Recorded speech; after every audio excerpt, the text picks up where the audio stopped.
Hello दोस्तों, स्वागत है हमारे नए वीडियो में। आज की वीडियो में हम लोग एक रोमांटिक ड्रामा मूवी का एक्सप्लेन करने वाले हैं। इस मूवी के शुरुआत में हम लोग एक आयरिस नाम की लड़की को देखते हैं, जिसे एक जोश नाम के लड़के से प्यार हो जाता है। जोश आयरिस के साथ कई बार घपाघप किया करता था। एक दिन जब वो अपने दोस्तों के पास आयरिस को मिलवाने के लिए लेकर जाता है, तब उसके दोस्त भी आयरिस को देखकर उसकी तरफ अट्रैक्ट हो जाते हैं और वो लोग भी अब आयरिस के साथ इंटीमेट होना चाहते हैं। लेकिन सबसे हैरानी की बात यह थी कि जोश को इस बात से कोई भी फर्क नहीं पड़ता है कि कोई भी आयरिस के साथ घपाघप कर सकता है। एक बार आयरिस जब जोश के दोस्त के साथ अकेली होती है, तब वो आयरिस को अपने पास बुलाता है और कहता है मेरे पास आ जाओ, क्योंकि तुम इसी काम के लिए यहाँ हो। इसके बाद वो आदमी आयरिस के साथ में क्या करता है, ये हम लोग इस वीडियो में आगे देखेंगे। तो चलिए इस मूवी को शुरू करते हैं। इस मूवी की शुरुआत एक सुपरमार्केट से होती है। यहाँ पर हम लोग एक आयरिस नाम की लड़की को देखते हैं। तभी एक जोश नाम का लड़का यहाँ आता है। जोश आयरिस को ही देखे जा रहा था। यहाँ आयरिस भी जोश को नोटिस करती है। इन दोनों की नजरें मिलती हैं और इन दोनों को पहली नजर में ही प्यार हो जाता है। अब ये लोग साथ में घूमते हैं। जोश आयरिस को अपने दोस्तों से मिलाने के लिए लेकर जाता है। यहाँ आयरिस उससे बोलती है तुम्हारी दोस्त कैट मुझे बिल्कुल भी पसंद नहीं करती है। जोश कहता है कैट ऐसे ही है, इसलिए तुम उसकी बातों का बुरा मत मानो। इसके बाद ये लोग अंदर जाकर कैट से मिलते हैं। यहाँ इनके दोस्त पैट्रिक और इलाई भी आए हुए थे। ये सभी लोग अभी जिस घर में थे, ये घर सरगे का है। वैसे तो सरगे कैट का बॉयफ्रेंड था, लेकिन आयरिस को देखने के बाद अब उसकी निगाहें आयरिस पर पड़ जाती हैं। आयरिस और जोश काफी लंबे सफर से आए थे, इसलिए आयरिस ऊपर जाकर शावर लेती है। इसके बाद जब ये सभी लोग बैठे हुए थे, तभी पैट्रिक अपनी और इलाई की कहानी सुनाता है कि वो लोग एक दूसरे से कैसे मिले और उन्हें भी पहली नजर में ही प्यार हो गया था। उनकी कहानी को सुनने के बाद आयरिस कहती है मेरी भी कहानी कुछ इसी तरह है। आयरिस जब अपनी बातों को बोल रही थी, तभी वो नोटिस करती है उनका कोई भी दोस्त उसकी बातों पर ध्यान नहीं दे रहा था। यहीं पर हम लोग सरगे के बारे में जानते हैं। सरगे कई सारे इल्लीगल काम भी करता है। यहाँ पर कैट आयरिस से ये कहती है सरगे के पास सब कुछ है और उसकी तो एक सुंदर बीबी भी है। मैं तो बस उसकी टाइम पास हूँ। उसका जब भी मूड बनता है वो मेरे साथ इंटीमेट होता है। कुछ देर के बाद ये सभी लोग यहाँ डांस करने लगते हैं। तभी सरगे आयरिस के नजदीक आने की कोशिश करता है। यहीं पर जोश भी होता है। डांस करते हुए आयरिस जोश को अपने तरफ खींचती है। यहाँ ये लोग साथ में काफी मस्ती करते हैं। रात में सोने से पहले ये लोग इंटीमेट होते हैं, लेकिन तभी आयरिस कुछ बोलने लगती है। जोश उसे कहता है सो जाओ। तभी आयरिस एकदम से ही सो जाती है। सुबह में ये लोग नदी के पास जाने वाले थे। जोश आयरिस से कहता है मेरा जाने का मन नहीं है, इसलिए तुम अकेली चली जाओ। जोश आयरिस की बातों को मानकर अकेली जाती है, लेकिन आयरिस के जाते ही जोश ने अपने फोन में वो एक पेनड्राइव को कनेक्ट करता है। इधर बाहर आयरिस को अपने जेब में एक चाकू मिलता है। यहाँ पर पीछे सरगे भी होता है। सरगे आयरिस के साथ फ्लर्ट करने की कोशिश कर रहा था। सरगे को देखकर आयरिस कहती है मुझे अब वापस जाना चाहिए, लेकिन सरगे उससे कहता है तुम मेरे गेस्ट हाउस में आई हो, इसलिए तुम्हें थोड़ा टाइम मेरे साथ गुजारना चाहिए। सरगे यहाँ आयरिस को सनस्क्रीन देकर ये कहता है कि तुम मेरी पीठ पर इसे लगा दो। तभी वो आयरिस का हाथ पकड़ लेता है। सरगे कहता है मेरे पास कैट का परमिशन है और तुम तो यही करने के लिए हो। कुछ ही देर के बाद हम लोग आयरिस को देखते हैं, जो कि खून में पूरी तरह लथपथ थी। आयरिस कहती है मैंने उसे रोकने की कोशिश की, लेकिन वो नहीं रुका और वो मेरे साथ जबरदस्ती करने वाला था। वो मुझे गला घोंटकर मारना चाहता था, इसलिए मुझे उसे मारना पड़ा। ये सुनकर जोश आयरिस से कहता है सो जाओ। तभी आयरिस अचानक सो जाती है। यहीं पर हम लोग ये समझ पाते हैं आयरिस कोई इंसान नहीं बल्कि एक रोबोट है। अब इन लोगों ने आयरिस को बांध दिया। ये लोग आपस में ये बातें करते हैं हम लोग पुलिस को साफ साफ कह देंगे कि सरगे के साथ सारा कुछ इसने किया है। यहाँ पर जोश इलाई से कहता है तुम बाहर जाकर पुलिस को फोन करो और मैं आयरिस को लास्ट बार गुड बाय कहना चाहता हूँ। इसके बाद वो आयरिस को ऑन करता है। ऑन होते ही आयरिस पूछती है तुमने मुझे बांध कर क्यों रखा है और मेरे साथ ये सब क्या हो रहा है। जोश यहाँ आयरिस को सब कुछ सच बताता है। वो कहता है तुम एक रोबोट हो और मैंने तुम्हें अपने लिए खरीदा था। तुम्हारी सारी की सारी फीलिंग्स बस प्रोग्रामिंग है। यहाँ पर जोश उसे अपने फोन से कंट्रोल करके उसे बताने की कोशिश करता है कि तुम सच में एक रोबोट हो, लेकिन आयरिस उसकी बातों पर विश्वास नहीं करती है। वो कहती है मुझे मेरी पूरी जिंदगी याद है। जोश कहता है वो सब भी आर्टिफिशियल झूठ है और ना ही हम लोग किसी सुपरमार्केट में मिले थे, बल्कि तुम्हें तो मेरे घर में डिलीवर किया गया था। अब हम लोग उस वक्त को देखते हैं जब आयरिस जोश को दी जा रही थी। कंपनी वाले जोश से ये कहे थे कि ये रोबोट बिल्कुल सेफ है, ये कभी भी किसी इंसान या फिर किसी जानवर को हर्ट नहीं कर सकती है और ना ही ये कभी आपसे झूठ बोलेगी। यहाँ तक कि आप इसे अपने तरीके से कस्टमाइज भी कर सकते हैं। आप इसके साथ जो भी कुछ करना चाहें वो सब कुछ आप कर सकते हैं और जब भी आप इसे रिसेट करना चाहें तब इसके कान के पीछे अपना थंब स्कैन कर देना होगा। इसके बाद जोश आयरिस के सामने बैठकर उसके अंदर लव वाला फीलिंग डेवलप करने लगता है, जिससे आयरिस को ऐसा लगता है जोश उसका बॉयफ्रेंड है और अब वो जोश को अपना सब कुछ मानती है। वो उसके साथ कई बार इंटीमेट भी होता है, लेकिन अब जोश ने आयरिस को सब कुछ बता दिया था। वो कहता है तुम्हारी सारी फीलिंग्स प्रोग्रामिंग है। ये सुनकर आयरिस रोने लगती है। आयरिस कहती है मैंने मान लिया कि मैं एक रोबोट हूँ, लेकिन फिर भी मैं तुमसे प्यार करती हूँ और मैं तुम्हारे साथ रहना चाहती हूँ। लेकिन तभी वहाँ पर कैट आती है। कैट जोश से कहती है इसे बंद करो,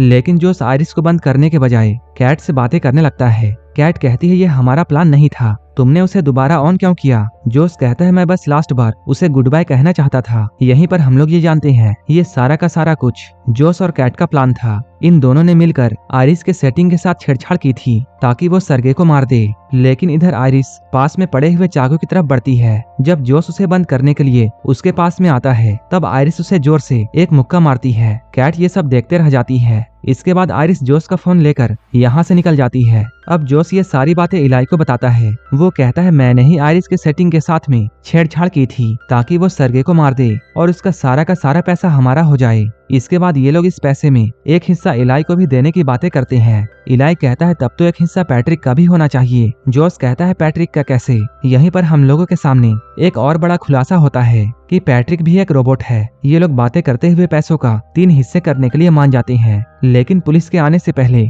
उन्हें आयरिस को ढूंढना था ताकि वो लोग उसकी सेटिंग्स को पहले की तरह कर दे और पुलिस को उन पर शक ना हो। इधर आयरिस जोश का फोन लेकर आई थी और वो जोश के फोन को खोलकर अपनी सेटिंग्स खुद से ही चेंज कर लेती है और वो अपने इंटेलिजेंस को 100% कर देती है। इसके बाद वो ये सोचती है कि अब वो इस जंगल से कैसे निकले। अगर आयरिस चुपचाप जोश के कार तक जाती है, तब वो जोश के फोन को यूज करके उसके गाड़ी को खोल सकती है और आराम से यहाँ से निकल सकती है। लेकिन तभी यहाँ पर इलाई और पैट्रिक आ गए। लेकिन यहाँ पर हम लोग ये जानते हैं कि पैट्रिक को पहले से ये पता था कि वो एक रोबोट है। उसने ये बात अपने आप ही जान लिया था। पैट्रिक कहता है ये बात जानने के बाद भी मैं तुमसे उतना ही प्यार करता हूँ और तुम्हारी और मेरी पहली बार मिलने की जो मेमोरी है वो मेरे लिए बिल्कुल सच है। इलाई कहता है हाँ मैं भी तुमसे बहुत प्यार करता हूँ। लेकिन तभी जोश का फोन बजता है। इलाई ये समझ जाता है कि आयरिस यहीं है। आयरिस यहाँ से भागने की कोशिश करती है, लेकिन वो दोनों टकराकर गिर जाते हैं। ये लोग गन को लेने के लिए फाइट करते हैं, लेकिन इसी बीच इलाई को गोली लग जाती है। अब आयरिस फिर से भागती है और वो जल्दी से जाकर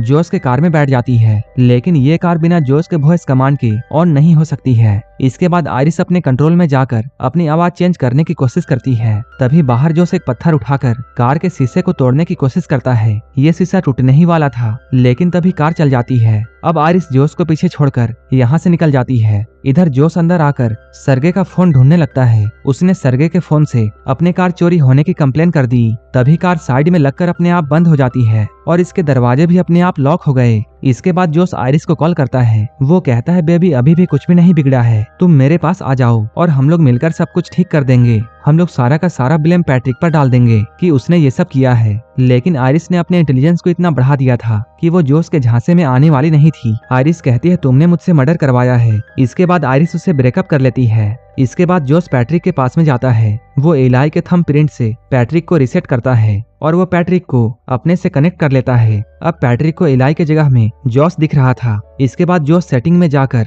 पैट्रिक के अग्रेशन को 100% कर दिया और वो पैट्रिक को यह हुक्म देता है कि तुम जाकर आयरिस को ढूंढो। इधर आयरिस कार के शीशे को तोड़कर बाहर निकल रही थी, लेकिन तभी यहाँ पुलिस आ जाती है। इसके बाद आयरिस जल्दी से अपनी लैंग्वेज चेंज करती है ताकि पुलिस वाला उसकी बातों को नहीं समझ पाए। उसने ऐसा इसलिए किया था क्योंकि आयरिस के साथ कुछ भी हो जाए वो झूठ नहीं बोल सकती थी। इसके बाद वो जर्मन लैंग्वेज में पुलिस को सब कुछ बताती है, लेकिन इस पुलिस वाले को कुछ भी समझ में नहीं आता है। लेकिन वो पुलिस वाला कार में पड़े हुए चाकू को देख लेता है। इसके बाद वो आयरिस को हथकड़ी पहनाता है, लेकिन उसी वक्त पैट्रिक यहाँ आता है। क्योंकि पैट्रिक का एग्रेशन 100% था, इसलिए वो यहाँ पर पुलिस वाले को जान से मार देता है। इसके बाद उसने जोश के फोन से आयरिस को भी बंद कर दिया। इधर कैट घर के बाहर में एक पुलिस की कार को आते हुए देखती है, जिसमें से पैट्रिक निकलता है और इस पुलिस वाले की डेड बॉडी डिक्की में पड़ी हुई थी। कैट ये सब देखकर बहुत डर जाती है और यहाँ से भागने लगती है। जोश पैट्रिक से कहता है उसे रोको। पैट्रिक ने कैट को भी जान से मारकर उसे जाने से रोक दिया। ये सब पैट्रिक के बढ़े हुए एग्रेशन के वजह से हो रहा था। इसके बाद हम लोग जोश को देखते हैं, जो कि आयरिस के साथ में टेबल में बैठकर उसके साथ खाना खा रहा था। उसने आयरिस को ऑन किया था। जोश कहता है मैंने ये बात नहीं सोचा था कि तुम इतना कुछ कर जाओगी। तुमने इलाई को मार डाला और तुम्हारी ही वजह से कैट की भी जान चली गई। आयरिस कहती है नहीं, मैंने ऐसा कुछ नहीं किया है, ये सब तो तुम्हारा किया हुआ है। तुम सारा का सारा ब्लेम मुझ पर नहीं डाल सकते हो। आयरिस कहती है तुम बहुत बुरे इंसान हो और तुम बहुत कमजोर हो, तुम पूरी दुनिया को गलत समझते हो। आयरिस अभी ये सब बातें बोल ही रही थी तभी जोस अपने फोन को लेकर उसके इंटेलिजेंस को 0 कर देता है। जोस कहता है तुम बोलती हो कि तुम्हें दर्द फील होता है, तो आओ हम लोग टेस्ट करें। वो आयरिस के हाथ को जलते हुए कैंडल के ऊपर रखता है। उसी वक्त जोस के पास में आयरिस को बनाने हुए कंपनी से कॉल आता है। वो लोग यहाँ आ रहे थे। इधर आयरिस का हाथ जल चुका था। तब जोस ने कैंडल को बुझाकर उसके हाथ में गन थमा दी और वो आयरिस को ये ऑर्डर देता है कि तुम अपने आप को गोली मारो। इसके बाद आयरिस उसकी बातों को मानते हुए अपने आप को शूट कर लेती है। इधर कुछ ही देर के बाद आयरिस को लेने के लिए उसके कंपनी वाले आते हैं।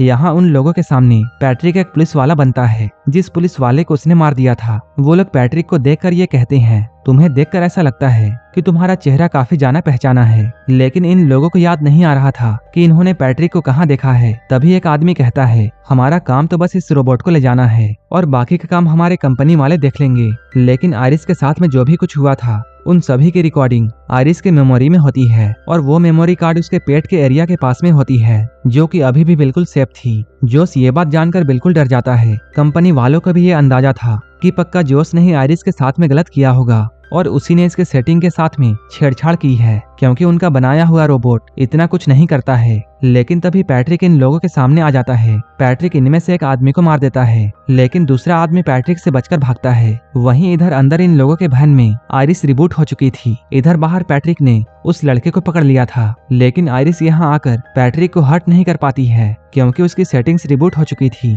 तभी आयरिस कहती है, पैट्रिक जोस तुमसे प्यार नहीं करता है, वो तो बस तुम्हारा इस्तेमाल कर रहा है। यहाँ पर आयरिस पैट्रिक के सामने वही लाइन्स बोलती है जो कि पैट्रिक ने इलाई को बोली थी। वो कहती है, याद करो तुम इलाई को प्यार करते हो, ना कि जोस को। आयरिस कहती है, पैट्रिक तुम जानते हो हम लोग झूठ नहीं बोल सकते हैं। आयरिस की सारी बातों को सुनकर पैट्रिक को इलाई याद आ जाता है। इसके बाद वो अपने आप को खत्म कर लेता है। इसके बाद आयरिस इस लड़के से एक हेल्प मांगती है। वहीं इधर अंदर हम लोग जोस को देखते हैं। यहाँ सारे के सारे पैसों को लेकर जोस यहाँ से भागने वाला था, लेकिन तभी उसे अपने दोस्तों की आवाजें आने लगती हैं। ये सभी आवाजें आयरिस निकाल रही थी, क्योंकि उस लड़के ने आयरिस के सेटिंग के साथ छेड़छाड़ करके उसे सभी चीजों का फुल एक्सेस दे दिया था। अब जोस का फोन भी आयरिस को रोक नहीं सकता है, लेकिन अभी भी आयरिस जोस को हर्ट नहीं कर सकती थी, क्योंकि वो उससे अभी भी प्यार करती है। इसी चीज का फायदा जोस उठाता है और वो आयरिस को बहुत मारता है। वो इस बार आयरिस के पेट में गोली मारेगा ताकि उसकी सारी की सारी मेमोरी चली जाए और वो हमेशा के लिए मर जाए। लेकिन अपने आप को बचाने के लिए आयरिस उस पर हमला कर देती है और इस हमले में जोस मारा जाता है। अब आयरिस अपने रोबोट होने की सच को एक्सेप्ट कर लेती है और यहीं पर ये मूवी खत्म हो जाती है। इसी तरह की मूवीज के लिए आप हमें टेलीग्राम और इंस्टाग्राम पर फॉलो कर सकते हैं, जिसका लिंक डिस्क्रिप्शन में दिया हुआ है। और मूवी अच्छी लगी हो तब एक लाइक जरूर कर देना और ऐसे ही वीडियोस के लिए हमारे चैनल को जरूर सब्सक्राइब कर लेना। तो मिलते हैं हमारे नेक्स्ट वीडियो में।